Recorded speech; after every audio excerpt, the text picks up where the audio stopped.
Me encarregaram hoje de conversar com vocês sobre taxa de juros. Eu gostei muito de ter sido convidado para tratar desse assunto, porque uma das minhas grandes queixas nos debates que eu participo pelo Brasil afora é que esse assunto diz da vida e da morte, não tem exagero retórico nenhum, diz da vida e da morte de toda a nação brasileira, mas como ele atende ao interesse do baronato que comprou o poder político no Brasil, esse assunto não é pedagogizado na grande mídia. Não se deixa a população entender bem concretamente. Isso parece que é um assunto dos economistas, sendo um assunto dramaticamente popular. Se não, vejamos. Se a taxa de juros numa economia que o governo paga por um papel é mais alta do que o lucro médio da economia real, essa economia tende à paralisia. Escute bem, o que é economia real? Um escritório de advocacia, um consultório de dentista, uma fábrica, uma loja, uma roça, qualquer nível de atividade econômica real, se o governo pagar por um papel um juro, ou seja, um prêmio pelo dinheiro aplicado, mais alto do que o lucro médio do escritório, do consultório, da roça, da fábrica ou da loja, essa economia tende a parar. Ninguém precisa ser economista, prêmio Nobel e ter passado em Harvard, etc, etc, para entender isso. É muito simples, é muito trivial. É assim, se eu tenho dinheiro, o que eu vou fazer? Eu boto na renda fixa, que me dá 15% de lucro por ano, ou eu boto no meu consultório, ou no meu escritório, ou na minha loja, que me dá 5, 6% ao ano. É uma pergunta simples. Se eu tenho dinheiro, eu vou botar para ganhar 15, ou vou botar correndo risco e trabalhando para ganhar 6, 7, que é o lucro médio das atividades concorrenciais da economia real.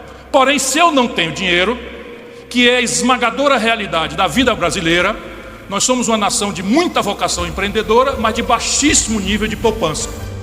Todos nós temos na cabeça uma ideia de empreender, porém não temos dinheiro.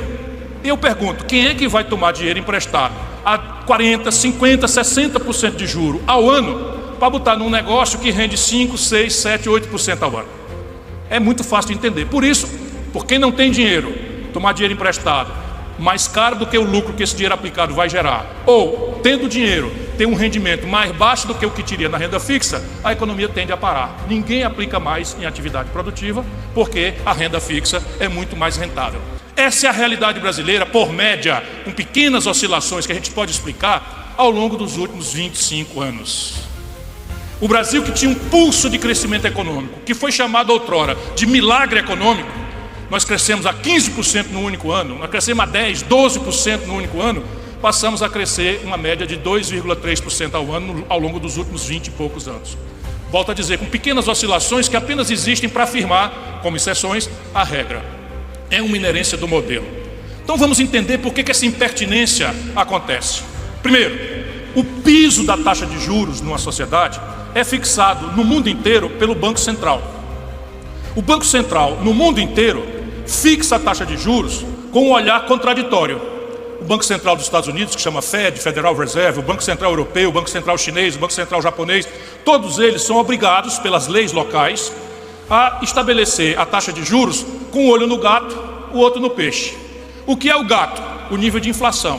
O que é o peixe? O nível de atividade econômica, o nível de emprego, o nível de crescimento ou não da economia. Então é uma contradição, que nem o Ministério da Educação, que é obrigado a fazer a melhor educação possível com orçamento apertado. Que nem o Ministério da Saúde, que tem a obrigação de entregar a melhor saúde possível com o orçamento apertado. O Banco Central do mundo inteiro, portanto, tem essa missão: olhar a inflação com um olho no nível de atividade econômica. No Brasil, em plena pandemia, sem discussão com ninguém, de novo, a imprensa cuidou de não deixar ninguém participar, nós outros pensamos que isso não é conosco.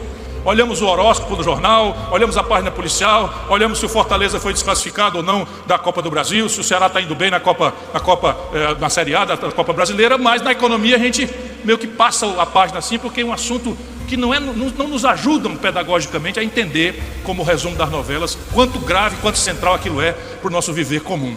Pois bem, aqui no meio da pandemia, o Lira, minha mulher disse que eu não falar o nome das pessoas, tá bom, então o ex-presidente da Câmara na época passou numa votação virtual um estatuto do Banco Central que é único. Aqui o Banco Central só olha o nível de inflação e aí atira com a taxa de juros, e o Brasil então tem a maior taxa de juros do planeta Terra. Ah, não é não, a Turquia, a Rússia e tal.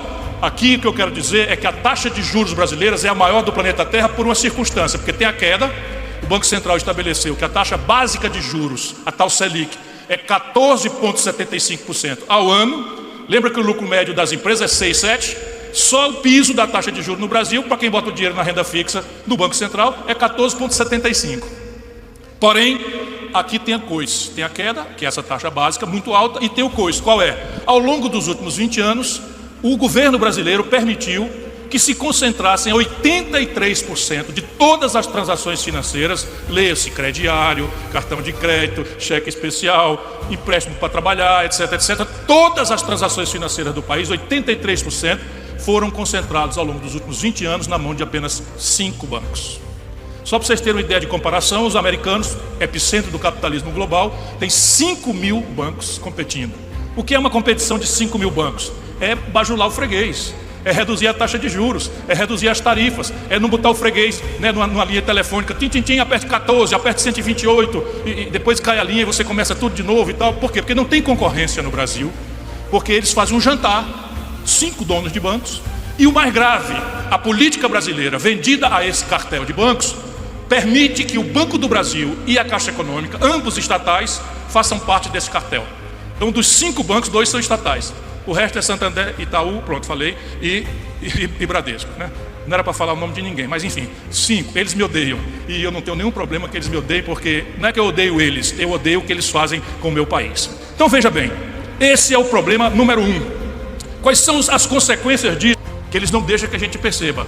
Então repare, sabe quanto custa nos últimos 12 meses pagar a conta da taxa de juros mais alta do planeta Terra, que o atual governo, e como igualzinho o governo passado, como igualzinho o governo antecedente, nos últimos 25 anos, é uma inerência do modelo, não se trata de Chico, Maria ou Manel, é a mesma prostração ideológica, o mesmo modelo econômico. Sabe quanto custou nos últimos 12 meses? 1 trilhão e 150 bilhões de reais, com T de tapioca. Trilhão é dinheiro que gente besta como eu não sabe contar. Mas vale a pena aqui a gente dizer que 1 trilhão são 1.000 bilhões. 1.000 bilhões de reais custaram nos 12 meses. Quando o governo arrecada todos os impostos que arrecada e paga mal e porcamente todos os pagamentos que tem que pagar, faltam ainda este ano 75 bilhões. Então bota 1 bilhão e 100 mais 75 bilhões de déficit, que é a diferença entre tudo que o governo arrecada e tudo que ele tem que pagar. Esse 1 trilhão e 200 vai tudo para dívida pública. E a dívida pública, não pense que é um assunto marciano. A dívida pública é um assunto nosso. Se nós soubéssemos o custo disso para o nosso viver do dia a dia, talvez não fôssemos tão passivos ou tão omissos na consciência política dessa perversão extraordinária. Vou dar um número para vocês. Quando começou esse governo, o 5º governo do PT, sem querer fazer polêmica, eu estou datando as coisas apenas para a gente saber. E eu volto a dizer, não é problema de Chico, Maria ou Mané, é problema de modelo. A dívida pública brasileira era de 7 trilhões com T de tapioca no dia 1º de janeiro de 2023. Hoje ela está em 9 trilhões e 300 bilhões de reais. Quando uma dívida explode o valor, o que acontece? Transportem isso, não é, da dívida pública, dessa coisa, não é, teórica, de uma palestra lá no centro de eventos, etc., e vamos para a nossa vida mesmo, real. Se eu tenho uma dívida que cresce muito e muito rapidamente, o que ela acontece com ela, com o meu credor? 2 coisas óbvias. Primeiro, o credor começa a esquentar esse dinheiro, começa a querer de volta. Pô, esse cara vai quebrar, é hoje ou amanhã, ele vai quebrar, então ele começa a encurtar o prazo de renovação dessa dívida que você não pode pagar. Mas a segunda consequência, para a gente entender já começar a entender por que esse juro é tão selvagem, é que ele começa a encarecer o preço da dívida para pagar o risco, que é o juro mais alto. Resultado, 9 trilhões e 300 bilhões de reais, é muito dinheiro? É pouco dinheiro? Vamos comparar, não é muito dinheiro ou pouco dinheiro, não é assim que se mede a situação patrimonial das pessoas e dos governos. Se mede pela capacidade de honrar o fluxo. Deixa eu explicar o que eu quero dizer. Se você ganha 10 mil reais e está devendo 100 mil reais que vence amanhã, você está quebradinho da Silva, todo mundo dá para ver isso. Porém, se você ganha 10 mil reais e está devendo 100 mil reais em 8 anos, o prazo disso, você está muito bem obrigado, dá até para acelerar um pouco e fazer um pouquinho mais de dívida. Mal comparando, é assim a vida das nações.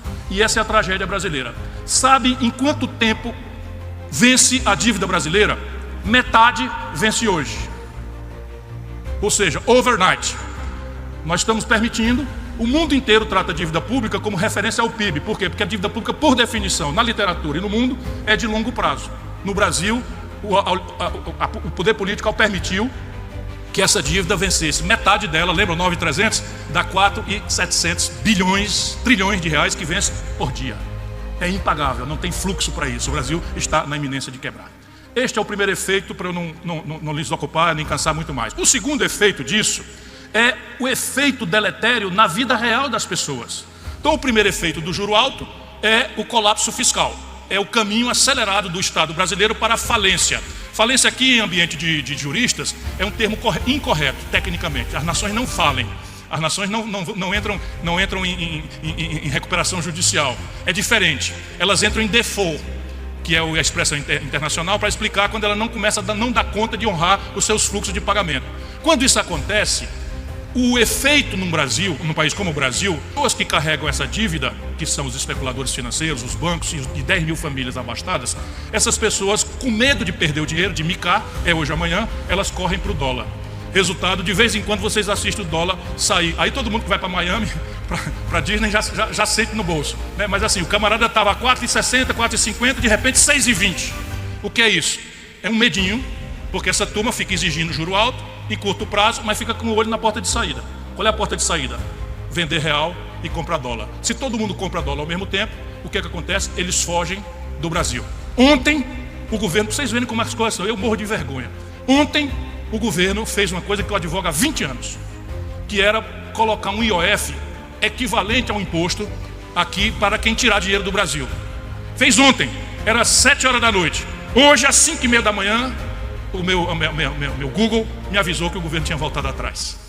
Para vocês verem quem é que de fato manda nesse país. Ou seja, uma pessoa da classe média que vai para Miami, que não sei o que e tal, e usa o cartão de crédito, paga lá 1,1% de IOF. Quem especula, paga 0,38%. Eu defendia sempre que fosse de 0,38 para 3,5%, que era o valor de um tributo sobre grandes fortunas. Porque se o cara não pagar na grande fortuna, paga na corrida para fora do país, ou até um pouco mais. Resultado, fizeram e desfizeram em menos de 12 horas. Para vocês verem de fato quem dá as cartas no país. Então, o segundo efeito estratégico é basicamente esse que eu abro a conversa de hoje falando para vocês. A economia tende à paralisia. Mas a economia cresceu 1,3% no trimestre e tal. Eu sei, a propaganda é poderosa, 1,3% no trimestre. Quando você vai olhar, a explicação, de novo, é a exceção que explica a regra. Quem é que puxa esse crescimento vegetativo que sinaliza para 2 e pouco, que é a tal média que o modelo permite? Quem puxa? O agronegócio. Sabe o que é o agronegócio? O governo mete R$500 trilhão de subsídio na taxa de juros. Ou seja, o governo cobra um juro do povo todo. Lá em cima, 14,75, mas quando vai emprestar para o barão do agronegócio, estou nem falando nada contra, estou só explicando. Ele pega e subsidia com dinheiro público a diferença, e o agronegócio então tem um juro de padrão internacional. Aí o agronegócio cresce, exporta em dólar, não paga um centavo de imposto, e isso explica esse pedacinho, não é, então? A outra parte desse crescimento vem do consumo das famílias. O crescimento que se sustenta vem do investimento. Claro, todo mundo vai entender. Eu tenho uma fábrica, invisto e crio outra fábrica sem aquela primeira fechar. Isto é um tipo de crescimento. Mas existe um outro tipo, efêmero, insustentável, que é o consumo. Eu tenho hoje que a população brasileira consome 100 quilos de carne, e por alguma razão ela passou a consumir 103 quilos de carne, 102 quilos de carne no ano seguinte. Ok, cresceu o consumo das famílias, cresce o PIB por conta desse consumo das famílias. O que é que faz o governo? O Banco Central manda juro alto para os ricos e estatiza o risco do crédito popular. Prestem bem atenção, meus companheiros advogados e estudantes. E estatiza o risco do crédito popular, entregando um dinheiro bom, que é o saldo do FGTS, para lastrear um dinheiro ruim, que é a dívida inadimplida da maioria do povo. Vocês acompanharam isso? E está esterilizando um grande acervo de poupança vinculado ao investimento da saúde, vinculado ao investimento da educação, vinculado ao investimento especialmente da construção civil.